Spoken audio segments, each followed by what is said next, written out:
أعوذ بالله من الشيطان الرجيم.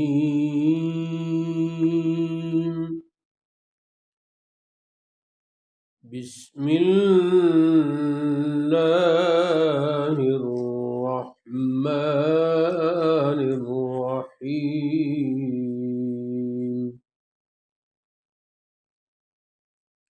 قل أعوذ برب الناس ملك الناس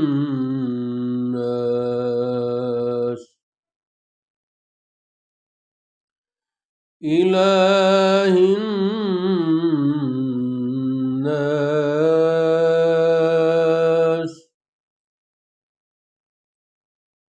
من شر الوسواس الخناس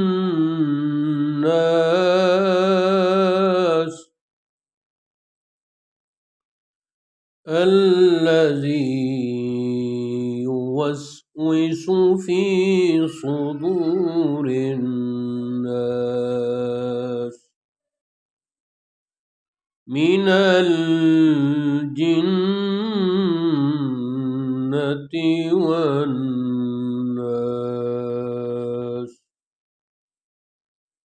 صدق الله مولانا العظيم وصدق رسوله النبي الكريم. اللهم صل على سيدنا ومولانا محمد وعلى آل سيدنا ومولانا محمد وبارك وسلم وصل عليه. الصلاة والسلام عليك يا سيدي يا رسول الله وعلى آلك وأصحابك يا سيدي يا حبيب الله. سامعین و سامعات، ناظرین و ناظرات، طلبہ و طالبات، جملہ خواتین و حضرات جو ٹک ٹاک لائیو پر اور یوٹیوب پر ہمیں سماعت کرتے ہیں یا بعد میں ویڈیوز ملاحظہ کرتے ہیں، سب کو السلام علیکم۔ آج کی مجلس ٹک ٹاک پر تو لائیو چل رہی ہے، لیکن یوٹیوب پر آج اس کی ریکارڈنگ، آڈیو ریکارڈنگ بعد میں نشر کی جائے گی، کیونکہ لائیو ویڈیو میں نیٹ کی وجہ سے کافی دقت ہو رہی ہے۔ تو سب سے پہلے ہم عربی گرامر کی طرف چلتے ہیں۔ آج عربی گرامر کا جو یعنی کلمہ کی جو تیسری قسم ہے حرف، اور تیسرا بڑا چیپٹر جو ہے عربی گرامر کا، حرف کی تفصیل و توضیح کا آج آغاز ہو رہا ہے۔ حروف کی دو قسمیں ہیں۔ نمبر ایک وہ حروف جو جملے میں لفظی اور معنوی تبدیلی پیدا کرتے ہیں، یعنی لفظی اعراب کے اعتبار سے، زیر زبر پیش کے اعتبار سے تبدیلی پیدا کرتے ہیں، اور معنوی تبدیلی کا مطلب ہے معنی کے اعتبار سے۔ تو ایسے جو حروف ہوتے ہیں انہیں حروف عاملہ کہا جاتا ہے، یعنی عمل کرنے والے حروف۔ اور دوسری قسم وہ حروف جو صرف معنی کا فائدہ دیتے ہیں، لفظی طور پر جملے کے الفاظ پر ان کا کوئی عمل نہیں ہوتا، تو پھر اسی مناسبت سے انہیں حروف غیر عاملہ کہا جاتا ہے۔ اور اب ہم ان کی مختصر تفصیل بیان کرتے ہیں۔ اور یہ جو جتنے حروف ہوتے ہیں ان کو حروف المعانی کہا جاتا ہے، یعنی حروف المعانی بھی ان کا ایک نام ہے۔ اب پہلے نمبر پر جو سیٹ ہے وہ ہے جی حروف عاملہ کا۔ تو یہ وہ سیٹ ہے، اس میں وہ حروف ہیں جو عمل کرتے ہیں، لفظی طور پر بھی عمل کرتے ہیں اور معنوی طور پر بھی عمل کرتے ہیں۔ تو یہ میں نے آسانی کے لیے اس کے 5 سیٹ بنائے ہیں، تو پہلا سیٹ جو ہے وہ ہے جی حروف جارہ. جارہ کا مطلب ہے جر یعنی زیر دینے والے حروف. تو ان کی جو مشہور تعداد ہے وہ 17 ہے، جو نظم مئت عامل میں جمع کر دیے گئے ہیں. تو وہ شعر اس طرح ہے: باؤ تاؤ کاف و لامو واو منزو مز خلا ربا ہاشا من ادا فی ان علا حتی الا. تو اس میں یہ 17 حروف جمع کر دیے گئے ہیں، جن میں سے پہلا با، دوسرا تا، اس کے بعد کاف، پھر لام، پھر واؤ، پھر منزو، اس کے بعد مز، اس کے بعد خلا، پھر ربا، اس کے بعد ہاشا، اس کے بعد من، اس کے بعد عدا یعنی العین والدال والالف، اس کے بعد فی، اس کے بعد عن، اس کے بعد علا، اس کے بعد حتی، اور آخر میں الا.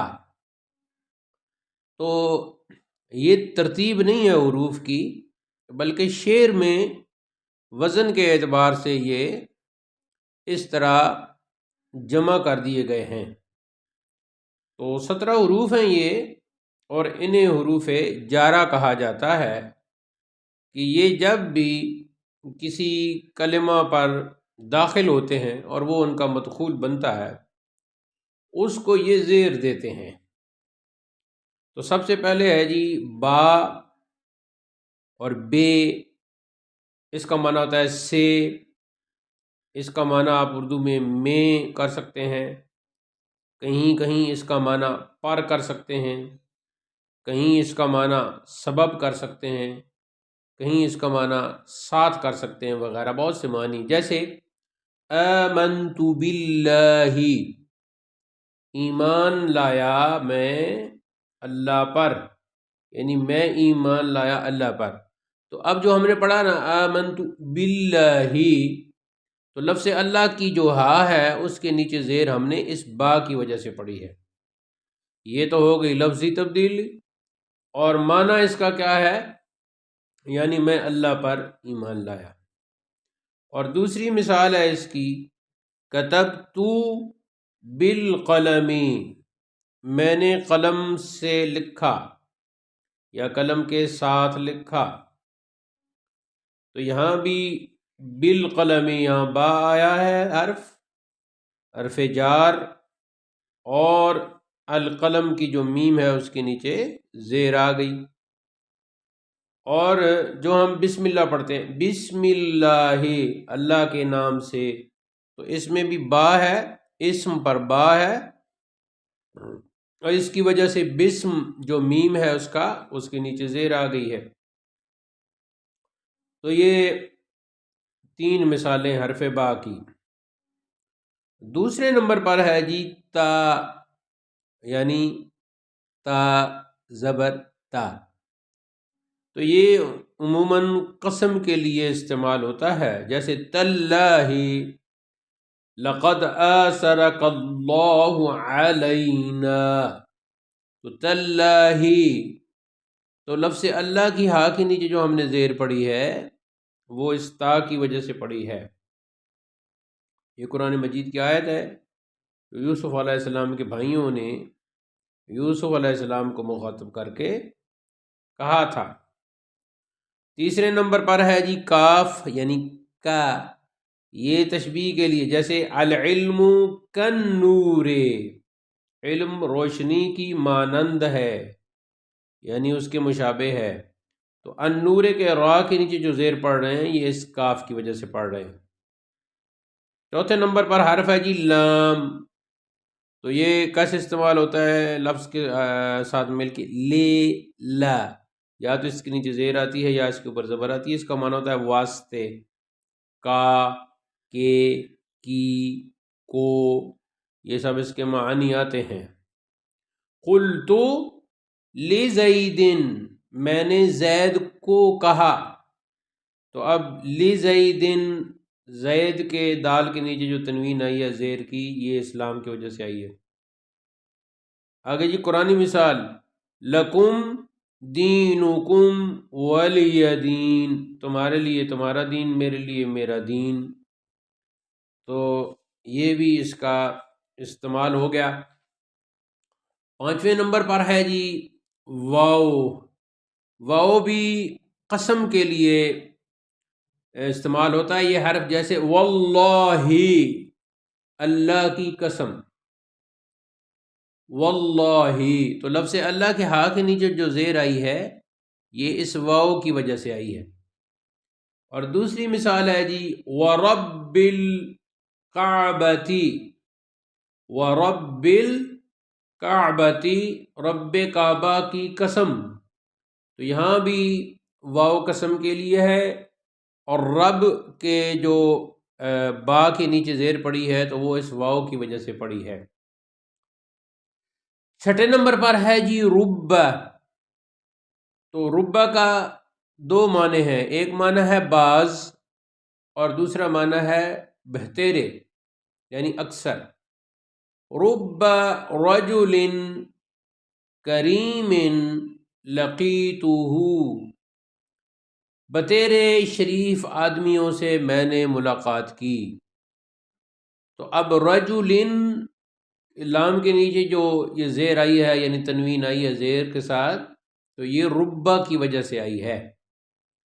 کریم چونکہ اس کی صفت ہے، رجل موصوف، کریم اس کی صفت یا نعت. تو ہم نے پڑھا ہے کہ صفت اپنے موصوف کے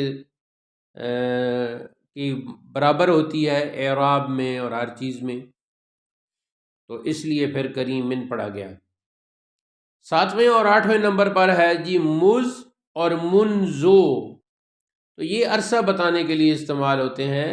ان کا معنی اردو میں سے کر لیا جاتا ہے. جیسے میں نے اسے جمعہ کے دن سے نہیں دیکھا، ما رأیتہ مز یوم الجمعۃ، یا ما رأیتہ منذ یوم الجمعۃ، کہ میں نے اسے جمعہ کے دن سے نہیں دیکھا.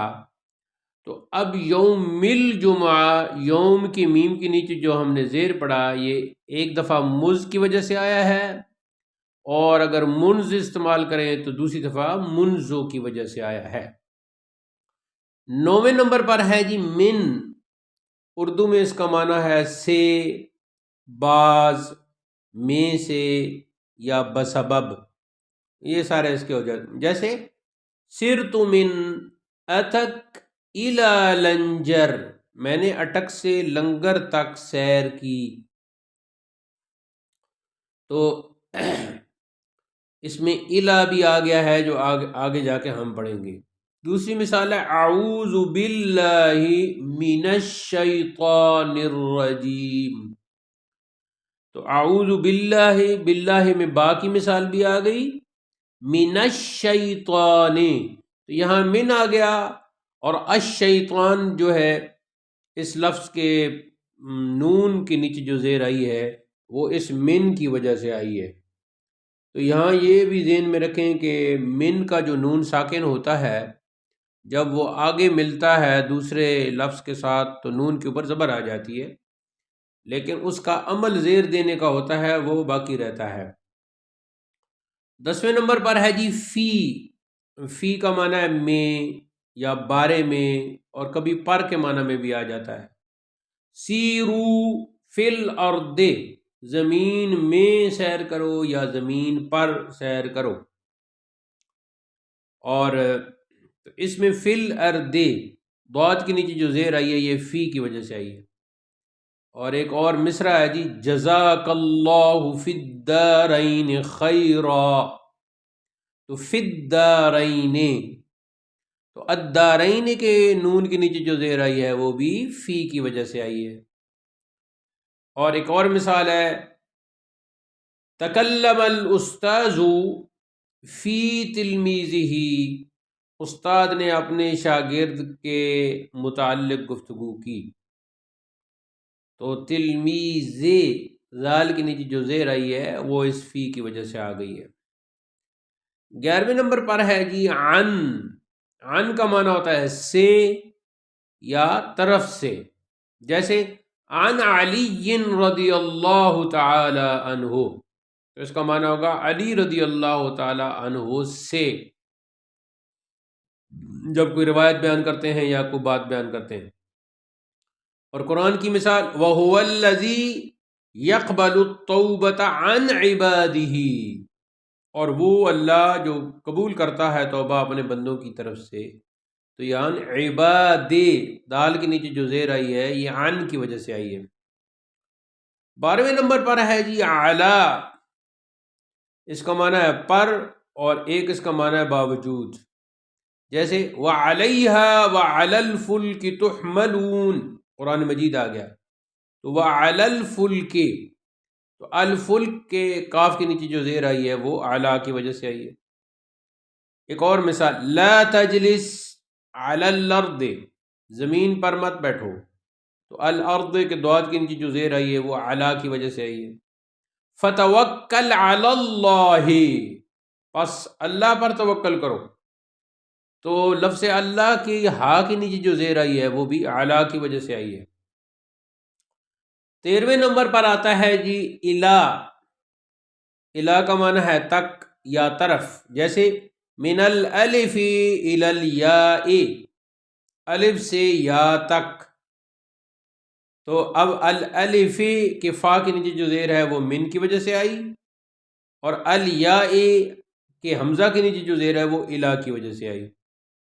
اور قرآنی مثال سبحان الذی اسری بعبدہ لیلا من المسجد الحرام الی المسجد الاقصی، تو اس میں بعبدہ میں با کی مثال بھی آ گئی، اور من المسجد میں من کی مثال بھی آ گئی، اور الی المسجد الاقصی میں الی کی مثال آ گئی۔ تو آپ نے دیکھا جیسے من کی وجہ سے المسجد کے دال کے نیچے زیر آئی، ایسے ہی الی کی وجہ سے المسجد کے دال کے نیچے زیر آ گئی۔ پاک ہے وہ ذات جس نے اپنے بندہ خاص کو سیر کرائی مسجد حرام سے مسجد اقصی تک، اور بندہ خاص سے مراد کون ہے؟ آپ صلی اللہ علیہ وسلم۔ 14ویں نمبر پر ہے جی حتی، حتی کا معنی بھی ہے تک، یہاں تک کہ، تاکہ، یہ اردو میں اس کے معنی ہیں، جیسے سلام ہی حتی مطلع الفجر، تو یہ جو مطلع الفجر، مطلع کے عین کے نیچے زیر آئی ہے یہ حتی کی وجہ سے آئی ہے۔ اور دوسری مثال قدم الحاج حتی المشاتی، حاجی لوگ آ گئے یہاں تک کہ پیدل چلنے والے بھی، مشات کا معنی ہے پیدل چلنے والے، تو جب ہم نے پڑھا نا حتی المشاتی، تو المشاتی کے جو تا ہے اس کے نیچے زیر کس کی وجہ سے آئی ہے؟ حتی کی وجہ سے آئی ہے۔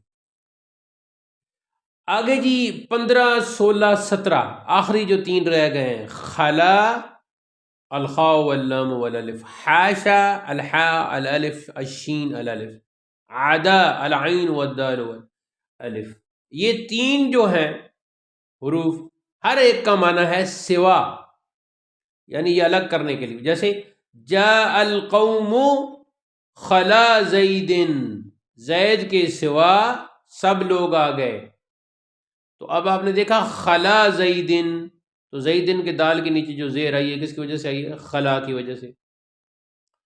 جاء القوم حاشا زیدن، زید کے سوا سب لوگ آ گئے، تو یہاں زیدن جو زیر پڑھ رہے ہیں یہ حاشا کی وجہ سے پڑھ رہے ہیں۔ اسی کو ادا کا استعمال کریں، جاء القوم عدا زیدن، زید کے سوا سب لوگ آ گئے، تو زیدن کے جو دال کے نیچے دو زیر پڑی ہیں یہ ادا کی وجہ سے، تو یہ تینوں حروف کا ایک ہی معنی ہے سوا، اور یہ زیر دیتے ہیں اور نفی کا جو ہے نا معنی کر دیتے ہیں، الگ سوا کا معنی کر دیتے ہیں۔ تو یہ پہلا سیٹ تھا جی حروف عاملہ کا، جنہیں حروف جارہ کہا جاتا ہے، اور یہ 17 حروف ہیں جن کو آپ نے لکھ لینا ہے، یاد کر لینا ہے حروف کو بھی، اور جو مثالیں ہم نے دی ہیں وہ بھی آپ نے یاد کر لینی ہے، مزید پھر پریکٹس قرآن مجید میں اور احادیث نبویہ میں ہو جائے گی انشاءاللہ۔ اب ہم منتقل ہوتے ہیں درس تفسیر کی طرف۔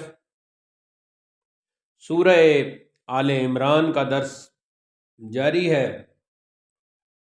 پچھلے درس میں آیت نمبر 9 تک جو دعا ختم ہوئی تھی وہاں تک ہم نے تلاوت، ترجمہ اور تفسیر پڑھ لی تھی۔ آج کا درس آیت نمبر 10 سے شروع ہوگا۔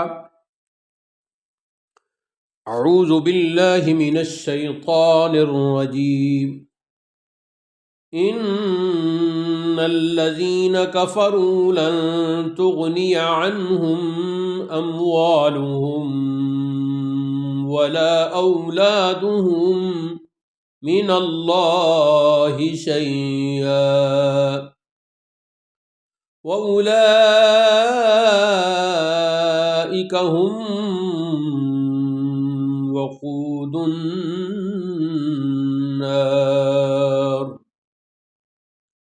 كَدَأْبِ آلِ فِرْعَوْنَ وَالَّذِينَ مِنْ قَبْلِهِمْ كَذَّبُوا بِآيَاتِنَا فَأَخَذَهُمُ اللَّهُ بِذُنُوبِهِمْ وَاللَّهُ شَدِيدُ الْعِقَابِ قُلْ لِلَّذِينَ كَفَرُوا سَتُغْلَبُونَ وَتُحْشَرُونَ إِلَى جَهَنَّمَ وَبِئْسَ الْمِهَادُ قد كان لكم آية في فئتين التقطا فئة تقاتل في سبيل الله وأخرى كافرة يرونهم مثليهم رأي العين والله يؤيد بنصره من يشاء ان في ذلك لعبرة لأولي الأبصار۔ ترجمہ آیت نمبر 10۔ بے شک وہ لوگ جو کافر ہوئے ان کے مال اور ان کی اولاد اللہ سے انہیں ہرگز کچھ نہ بچا سکیں گے، اور وہی دوزخ کے ایندھن ہیں۔ آیت نمبر 11۔ جیسے فرعون والوں اور ان سے اگلوں کا طریقہ تھا، انہوں نے ہماری آیتیں جھٹلائیں تو اللہ نے ان کے گناہوں کی وجہ سے ان کو پکڑا، اور اللہ کا عذاب سخت ہے۔ ترجمہ آیت نمبر 12۔ آپ فرمائیے کافروں سے کہ تم بہت جلد مغلوب ہوگے اور جہنم کی طرف ہانکے جاؤ گے، اور وہ بہت ہی برا بچھونا ہے۔ آیت نمبر 13۔ بے شک تمہارے لیے نشانی تھی دو گروہوں میں جو آپس میں لڑے، ایک گروہ اللہ کی راہ میں لڑتا تھا اور دوسرا کافر تھا، کہ انہیں آنکھوں دیکھا اپنے سے دونا سمجھیں، اور اللہ اپنی مدد سے قوت دیتا ہے جسے چاہتا ہے۔ بے شک اس میں عقل مندوں کے لیے ضرور بڑی عبرت ہے۔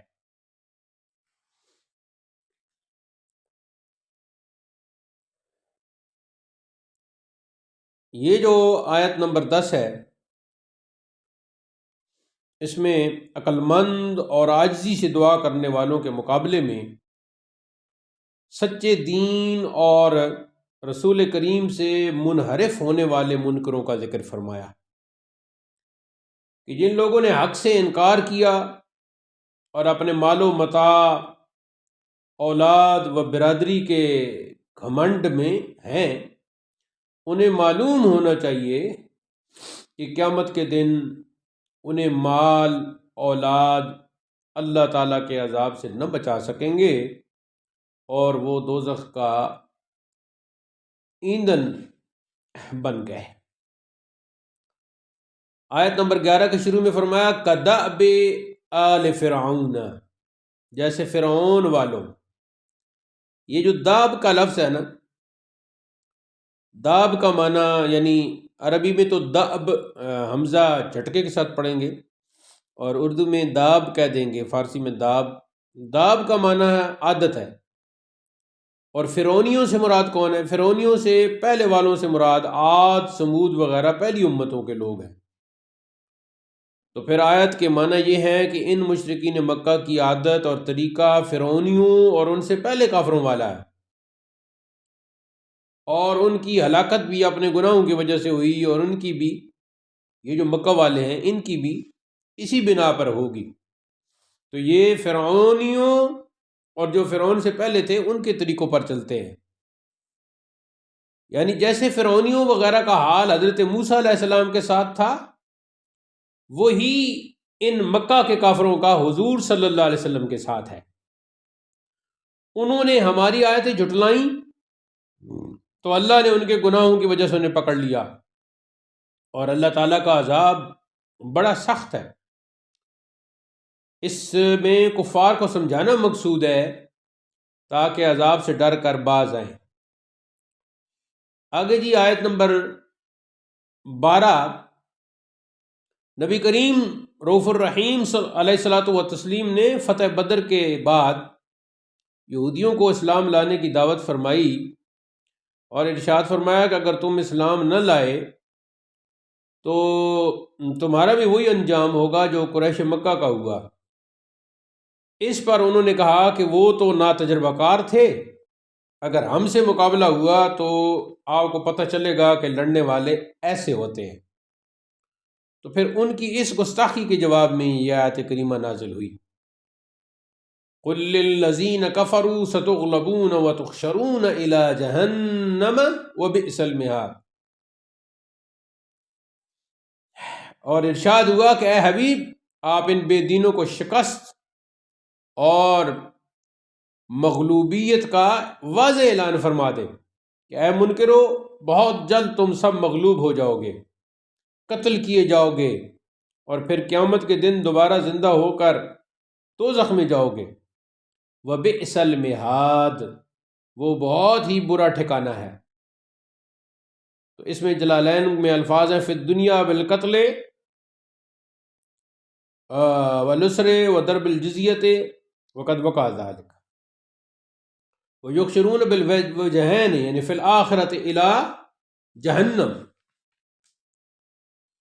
یہ بھی الفاظ ہیں، عربی عبارت یہ ہو گئی۔ آگے جی آیت نمبر 12 میں، یہ پچھلی آیت میں یہودیوں کی جو ہے نا وہ مغلوبیت کا ذکر تھا آیت نمبر 11 میں، تو آیت نمبر 12 میں جس یعنی کہ یہودیوں کی جس مغلوبیت کا اعلان سرکار دو جہان علیہ الصلوۃ والسلام نے فرمایا تھا، وہ حرف بحرف پوری ہوئی، اور نبی کریم نے ایک دن میں 600 کی تعداد کو قتل اور بہت سے افراد کو گرفتار اور اہل خیبر پر جزیہ مقرر فرمایا۔ باقی رہی یہ آیت کریمہ تو اس کے مخاطب یہود ہیں، اور بعض کے نزدیک تمام کفار ہیں۔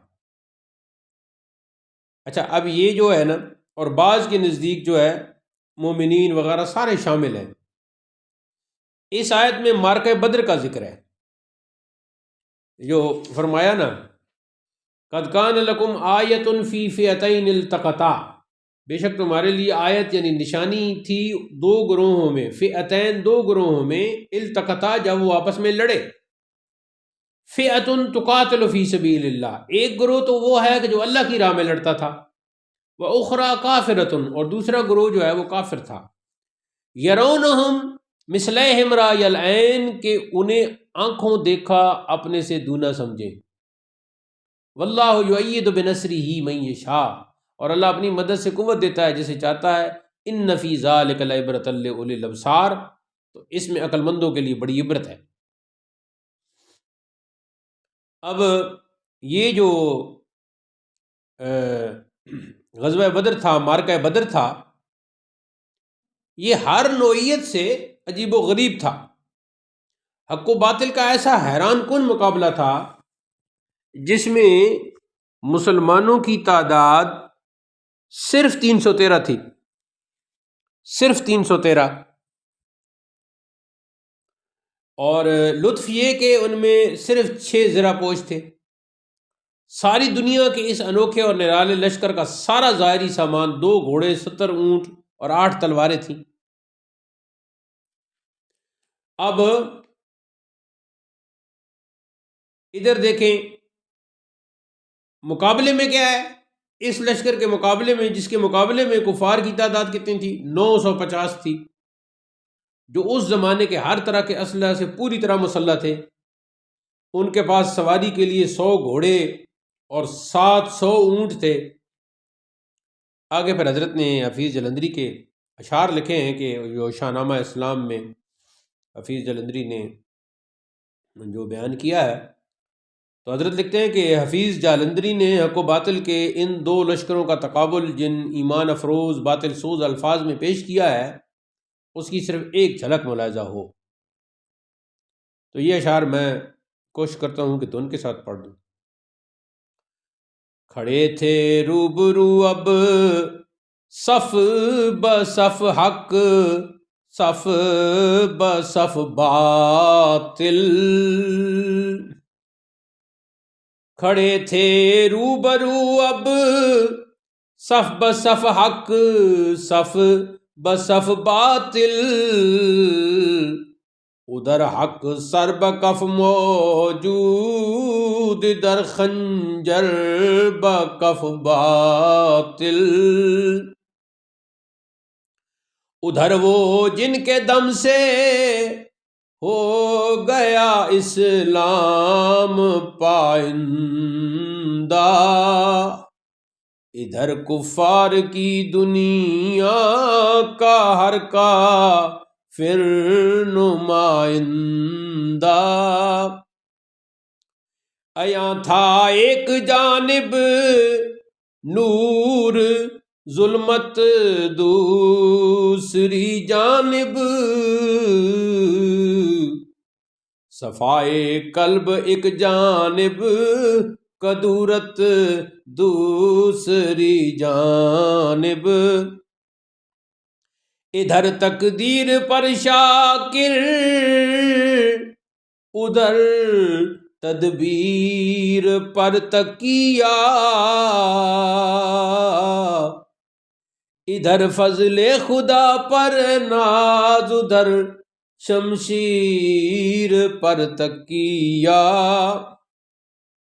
صفے باندھے کھڑے تھے سامنے ایمان والے بھی، خدا والے محمد والے بھی، قرآن والے بھی، نہ تیغ و تیر پر تکیہ، نہ خنجر پر، نہ بھالے پر،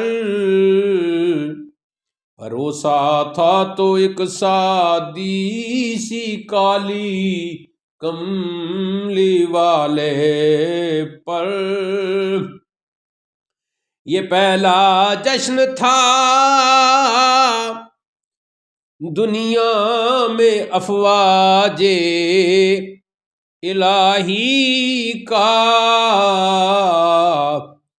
جسے اعلان کرنا تھا خدا کی بادشاہی کا، جسے اعلان کرنا تھا خدا کی بادشاہی کا، یہ لشکر ساری دنیا سے انوکھا تھا، نرالا تھا،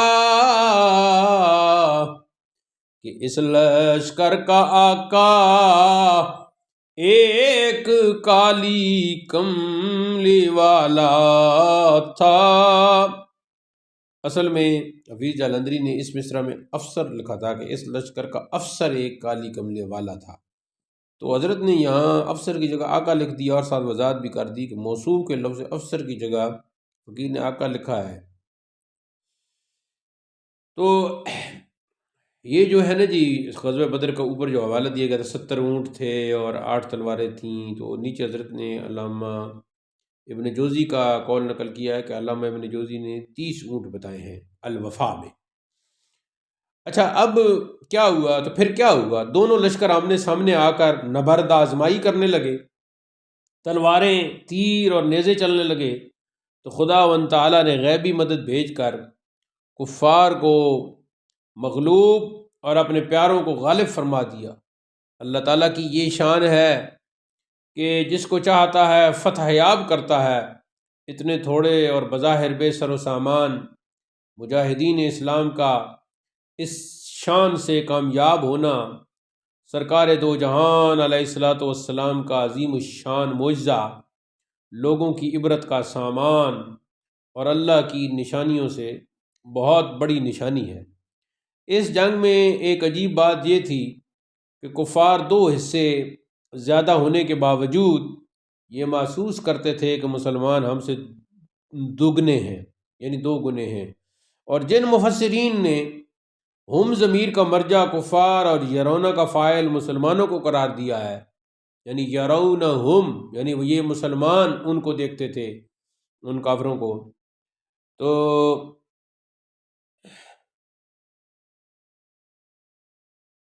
ان کا فرمان بھی قابل قدر ہے، مگر شان خداوندی اور کرامت صحابہ کا جو نمایاں ظہور مسلمانوں کے دگنا نظر آنے میں ہے وہ دوسری صورت میں نہیں۔ غالباً اسی بنا پر ابن کثیر میں کہا ہے کہ خدا تعالیٰ نے اپنوں کی اس طرح مدد کی کہ باوجود کہ مسلمان گنتی میں مشرکین سے کہیں کم تھے، لیکن مشرکین کو اپنے سے دگنا نظر آتے تھے، یعنی یرونہم مثلیہم، 2 مثلیں یعنی دگنا۔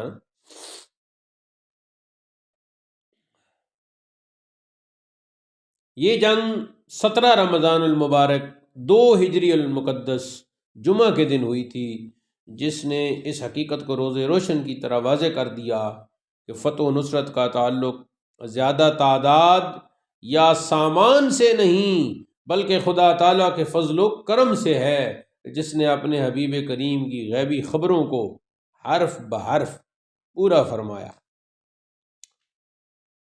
تو یہ جی سورہ آل عمران کی 13 آیات کی تلاوت، ترجمہ اور مختصر تفسیر مکمل ہو گئی ہے۔ کل بشرط زندگی سورہ آل عمران کی آیت نمبر 14 سے تلاوت اور درس تفسیر کا آغاز ہوگا۔ اللہ تعالی ہمیں فہم قرآن کی سعادت سے بہرہور فرمائے۔ اب ہم منتقل ہوتے ہیں مطالعہ سیف چشتیائی کی طرف، جیسا کہ ہمارا پوسٹر بھی لگا ہوا ہے۔ مطالعہ ہمارا پہنچا تھا جی صفحہ 146 کے آخر میں۔ آج آغاز ہوگا قولہ، اسی صفحہ 70 میں۔ اس کے بعد امروئی صاحب لکھتے ہیں اور لیؤمنن کا جملہ انشائیہ ہونا نہ خبریہ، تفاسیر ادبیہ مثل کشاف و بیضاوی وغیرہ کے بھی لکھا ہوا ہے۔ جملہ تفاسیر ادبیہ میں جملہ قسمیہ لکھا ہے جو انشائیہ ہوتا ہے۔ یہ یعنی انہوں نے یہ ثابت کرنے کی کوشش کی کہ یہ تو جملہ انشائیہ ہے۔ اس کا جواب حضرت اعلیٰ پہلے دے چکے ہیں، لیکن مزید جواب دیتے ہوئے حضرت اعلیٰ پیر میر علی شاہ گولڑی رحمۃ اللہ تعالیٰ علیہ لکھتے ہیں، اقولو، میں کہتا ہوں، ہاں صاحب، مسلم کی قسمیہ لکھا ہے، مگر اس کے بعد کا فقرہ جو انشائیہ ہوتا ہے یہ آپ کا حاشیہ ہے۔ جناب علی، فعل قسم انشائیہ ہوتا ہے نہ جواب قسم، جیسا کہ اوپر لکھا ہے۔ اب ناظرین انصاف فرماویں کہ جملہ تفاسیر ادبیہ کی طرف یہ منسوب کرنا کہ انشائیہ ہے نہ خبریہ کیسا ناپاک جھوٹ ہے یا کس درجہ کی جہالت ہے۔ میں بڑا متعجب ہوں کہ امروئی صاحب نے لیؤمنن کو انشائیہ بنا کر بغیر اظہار جہالت مذکورہ کے کون سا فائدہ اٹھایا۔ یعنی سوائے اپنی جہالت کا جو ہے نا اس کا ہی اظہار کر دیا ہے، سب کو پتہ چل گیا کہ یہ کتنا جاہل ہے مولوی حسن امروئی۔ آگے لکھتے ہیں بالفرض اگر انشائیہ ہو تو قائلین بنزول المسیح کو کیا ضرر دیتا ہے؟ برتقدیر ارجاء ضمیر قبل موتی کے مسیح کی طرف پھر بھی ہمارا ہی مطلب ثابت ہے، لہذا یہ تو کوئی آپ کا اعتراض قابل توجہ نہیں ہے اور اس سے کوئی آپ کو کوئی فائدہ نہیں ہو رہا۔ تو اسے کہتے ہیں کہ جب بات سمجھ میں نہ آ رہی ہو نا تو پھر انسان جو بات بھی کرتا ہے وہ اس کے گلے پڑ جاتی ہے۔ آگے جی اگلا اعتراض، قولہ صفحہ 70، پس اگر آپ کو ان عیسیٰ لم یمت کی تعویل ذیل منظور اور پسند ہے کہ حضرت عیسیٰ سولی سے نہیں مرے جو ملعون ٹھہرتے بلکہ مرفوع درجات ہوئے اور بروزی طور پر قبل قیامت کے مبعوث ہونے والے ہیں آخر تک، فبیا ہم کو یہ تعویل کب مضر ہے؟ ہم بھی اس تعویل کو تسلیم کرتے ہیں، ورنہ خلاف قواعد مسلمہ ناویہ کے آیت کے معنی مزعوم آپ کیوں کر سکتے ہیں؟ کیوں کر کا معنی ہوتا ہے کیسے؟ اچھا، تو اس کے جواب میں حضرت اعلیٰ لکھتے ہیں، اقولو میں کہتا ہوں جب مطابق کتاب اللہ کے ان عیسیٰ لم یمت حدیث بھی حیات مسیح پر شاہد ہے، تو پھر ہم کو کون چیز باعث ہے تعویل یا یوں کہو کہ تعریف مذکور پر؟ اور آیت لیؤمنن بھی قبل موت کی انشائیہ یا خبریہ ہونے کو اس تعویل میں کیا دخل ہے؟ فلیتأمل، غور و فکر کرو، ورنہ خلاف قواعد مسلح ناویہ یہ عبارت بالکل لغو اور غلط ہے۔ لانتفاء الاستلزام المزعوم فتدبر، کیونکہ مزعوم کا جو استلزام ہے اس کا نہ ہونا، لہذا جب وہ نہیں ہے تو پھر تدبر کرو، غور کرو۔ بہرحال دو بلاؤں میں سے آپ ایک بلا میں تو ضرور مبتلا ہوں گے، یا تو علماء کرام کی مجلس میں حاضر ہو کر والمطلوب لا یکون ماضیا ولا حالا حبرا مستقبلا کا مطلب پوچھ لیں، یا تفسیر نویسی اور لاف زنی سے توبہ کریں۔ اس لیے کہ آپ تفسیر حضرت اعلیٰ گولڑی کے کہنے کا مقصد یہ ہے کہ آپ تو تفسیر میں پڑے ہوئی ہو جبکہ آپ کو تو علم نحو بھی نہیں آتا۔ شعر، وفیک فتح میزاننا لک اسوۃ ولمن خلا قبلک ممن لا یاکل اذا رجحت احدہما طاش اختها وانت لما فیها تمیل وتسفل۔ آگے جی، قولہ صفحہ 71 کا حاصل، علماء علیہ السلام نے مرزا صاحب کے بارے میں جو کچھ فتویٰ دیا ہے یہ علامت ہے مماثلت تامہ کی مابین مرزا صاحب اور مسیح اسرائیلی کی۔ یہ ہو گیا جی بات مولوی حسن امروئی کی طرف سے۔ جواب میں حضرت نے ذرا تفصیل سے اس کا جواب دیا، فرماتے ہیں اقولو میں کہتا ہوں صرف ایک ہی وجہ کو بیان فرما کر آپ مماثلت تامہ کس طرح ثابت کر سکتے ہیں؟ بھائی مماثلت تامہ میں تو پھر سب کچھ آئے گا نا، آپ بقیہ وجوہات مماثلہ تامہ کیوں نہیں بیان فرماتے؟ یوں کہنا چاہیے، نمبر 1 تکفیر و تکذیب علماء اسلام کی، تکفیر و تکذیب علماء اسلام کی، وصف علم میں اس حد تک ہونا کہ گھر بیٹھے علماء کو موٹی قلم سے لکھنا، اے بد ذات فرقہ مولویاں۔ نمبر 3 اپنے مماثل یعنی مسیح اسرائیلی کو مکار و فریبی اور زناکار اور کسبی عورتوں کی اولاد میں سے کہنا، دیکھو زمیمہ انجام آتھم صفحہ 7۔ نمبر 4 فقر و فاقہ و زود میں یہ کمال کہ بغیر مشکوں امبر یا کوتین و پلاؤ زردہ قورمہ کے گزارا نہیں۔ اسی طور اعلیٰ درجہ کے زیورات و لباس گھر میں بھی مستعمل ہو رہے ہیں۔ نمبر 5 ترک دنیا کا یہ حال کہ طرح طرح کے ہیلوں سے چندہ جمع کرانا۔ نمبر 6 وصف خانہ بدوشی مسیح اسرائیلی کے برعکس گھر سے باہر قدم نہ رکھنا۔ نمبر 7 بجائے تجرید تجرید کا مطلب ہوتا ہے شادی نہ کرنا، یعنی کہ بجائے تجرید کے کئی نکاح کرنا، یہاں تک کہ آسمانوں پر بھی آپ کے نکاح کی دھوم دھام ہوئی۔ نمبر 8 حقائق و معارف قرآن کریم میں جو حال ہے وہ آپ کے فاضل اجل کی تحریر سے ظاہر ہوتا جا رہا ہے۔ فاضل اجل سے یہاں مراد مولوی حسن امروئی۔ اب یہ لکھنے کے بعد حضرت اعلیٰ گولڑی کہتے ہیں کہ اب ناظرین کو پہلی وجہ مماثلہ تامہ کی طرف توجہ دلاتا ہوں کہ دیکھو اس کو، یعنی علماء کی تکفیر و تکذیب جس سے یہ ثابت کرتے ہیں کہ مرزا صاحب مسیح اسرائیلی کی طرح ان تیروں کا نشانہ ہے، میں کہتا ہوں کہ ابن سیاد و مسلمہ کذاب و اسود انسی وغیرہ وغیرہ مدعیان کذابین کی تکفیر و تکذیب نہیں کی گئی۔ تاریخ پر نظر ڈالو، لازم عام کو مماثلت عامہ کا معیار بنانا آپ جیسے حواریوں کا کام ہے۔ ہاں مگر آپ بھی معذور ہیں، جس کا نمک کھائیے اس کا گیت گائیے، تو لہٰذا تو مولوی حسن امروئی نے تو ایسا کرنا ہے۔ اگلا جی اعتراض مولوی حسن امروئی کا، قولو صفحہ 71 کے اخیر سے صفحہ 73 کے اول کا حاصل کہ ابن عباس کے اثر میں اضطراب ہے بدو وجہ۔ نمبر 1، جب حضرت عیسیٰ آسمان پر چڑھائے گئے تو پھر حواری کو بذریعہ صلیب کے قتل کروانے کی کیا ضرورت رہی؟ نمبر 2، چاہیے تو یہ تھا کہ حضرت عیسیٰ کو ضرر پہنچتا اور نہ ان کے یاروں میں سے کسی کو۔ کیا ایسے ہی قادر مطلق کو حامی و ناصر کہا جاتا ہے کہ ایک مومن خالص جو خدا کے دوست کا متبع ہو وہ بذریعہ صلیب قتل کروا کر ملعون ٹھہرایا جاوے؟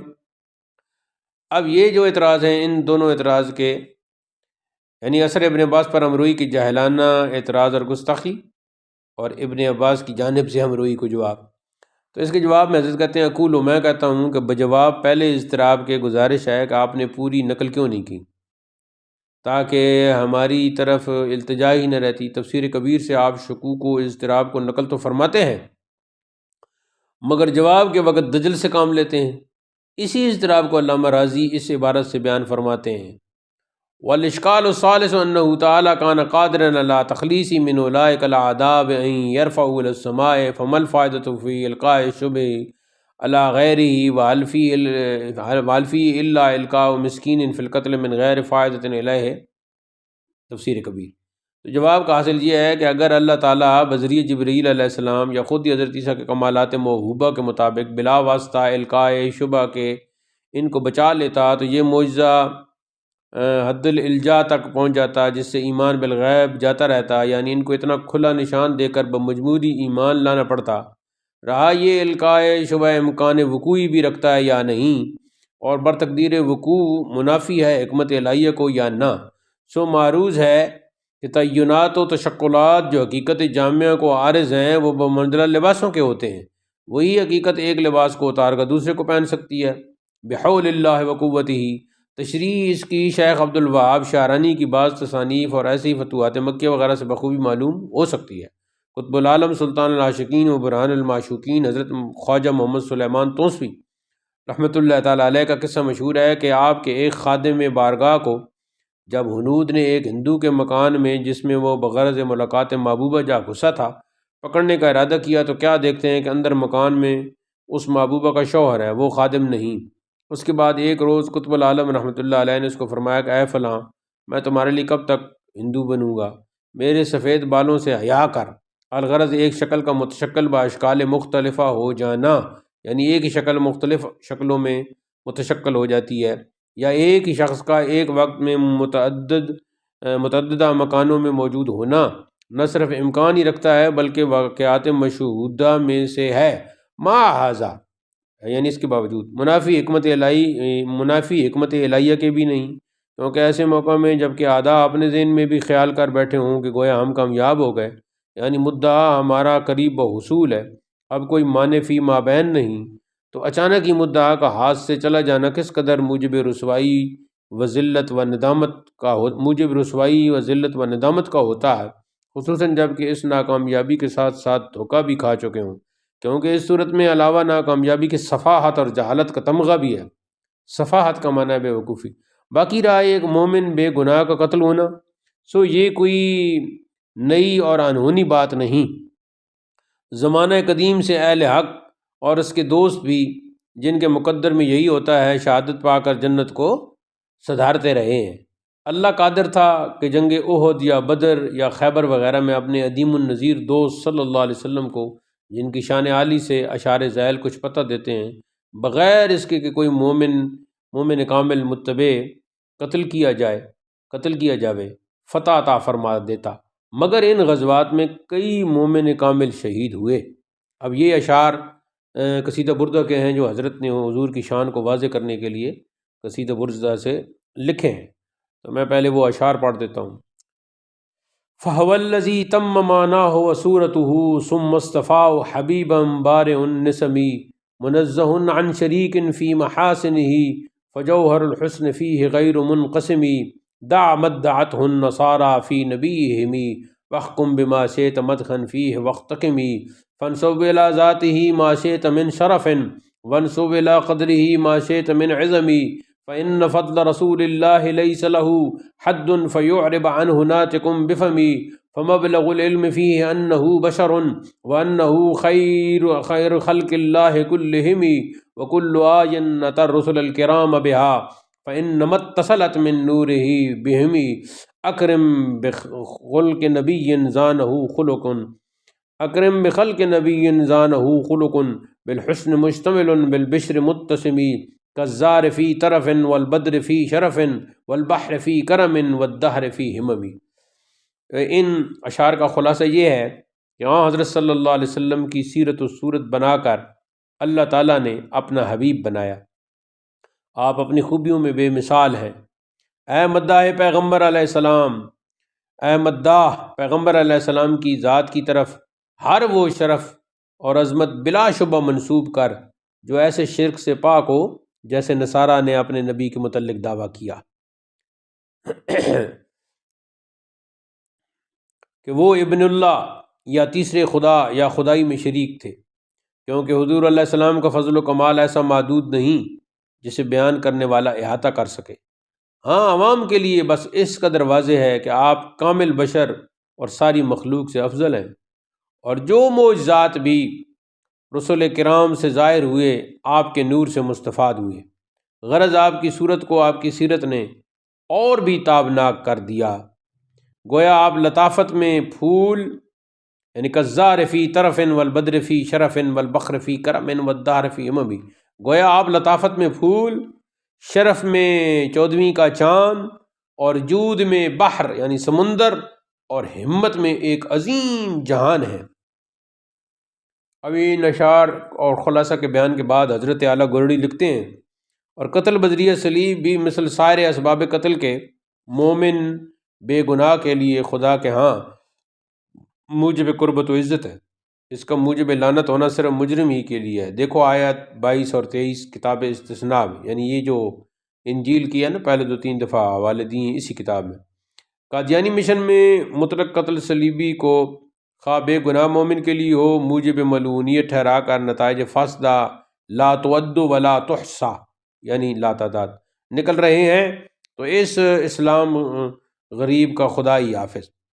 اور جو دوسرا اضطراب تھا کہ بھائی چاہیے تو یہ تھا کہ حضرت عیسیٰ کو ضرر پہنچتا اور نہ ان کے یاروں میں سے کسی کو، تو کیا ایسی قادر مطلق حامی ناصر کہا جاتا ہے؟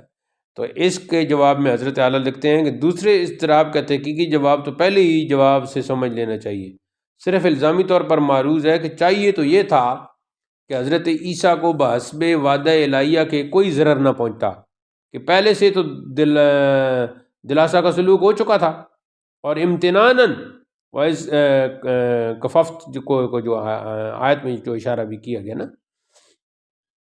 تو فرما دیا گیا تھا۔ تو یہ کیسی مدد الہی پہنچی کہ ایک پیارے دوست کو صلیب پر چڑھا کر ملعونیت کو بے اکثر الاجزاء ثابت کر دیا، صرف سرے منہ سے بھی کم فرق رہ گیا ہوگا، کیونکہ صلیبی قتل ملعونیت کا معیار جو ٹھہرے تو اس کی کمی بیشی معیار کے مطابق ہونی چاہیے۔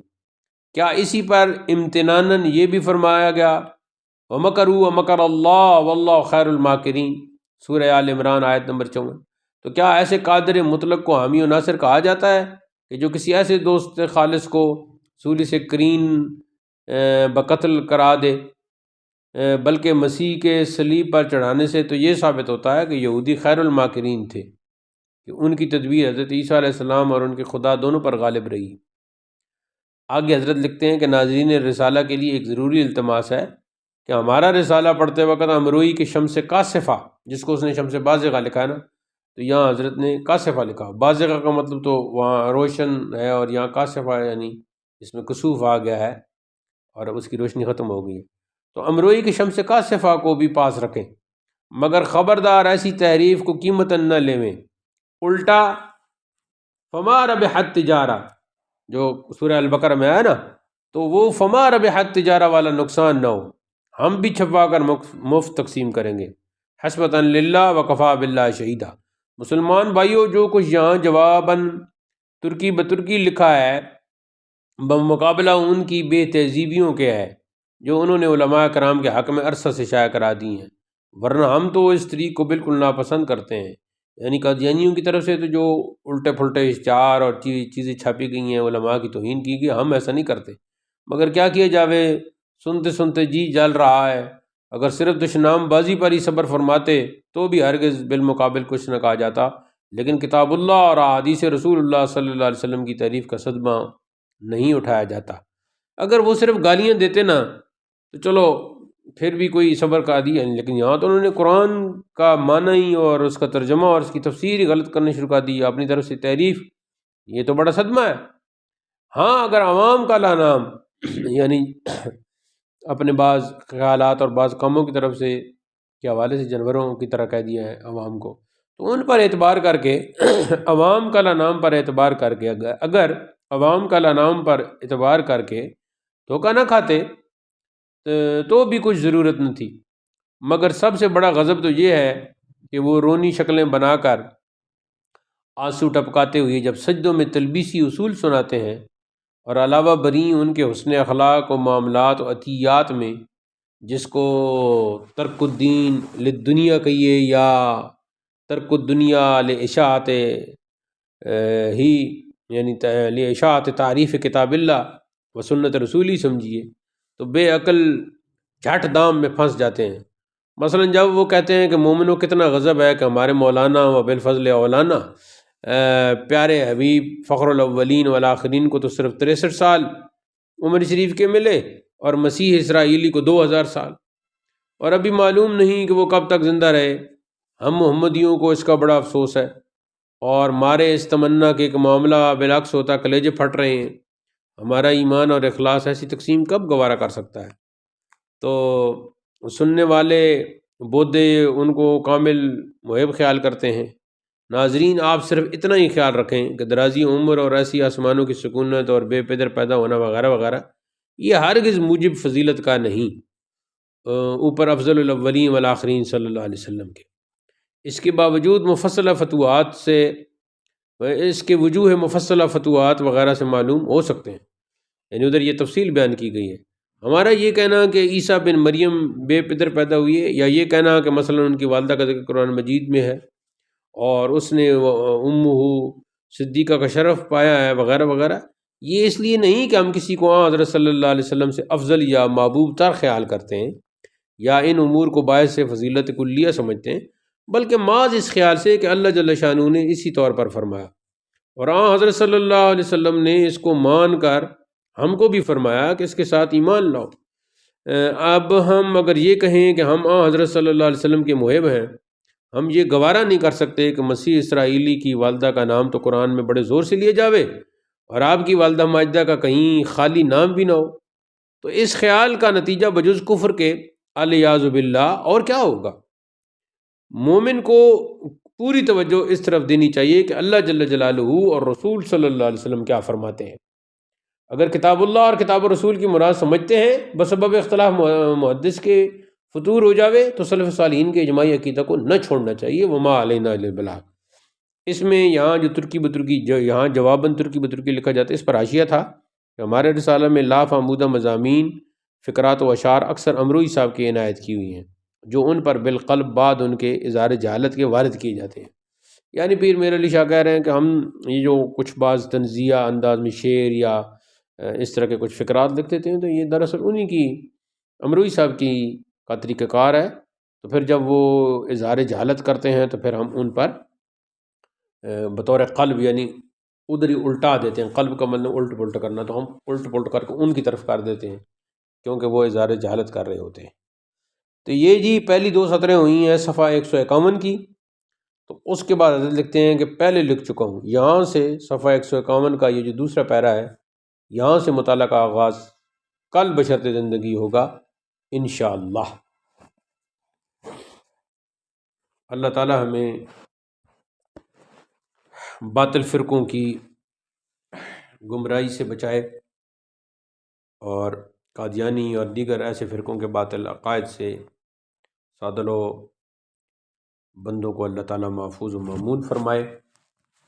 تو آج کی علمی مجلس کا اختتام ہوتا ہے۔ وآخر دعوانا الحمدللہ رب العالمین۔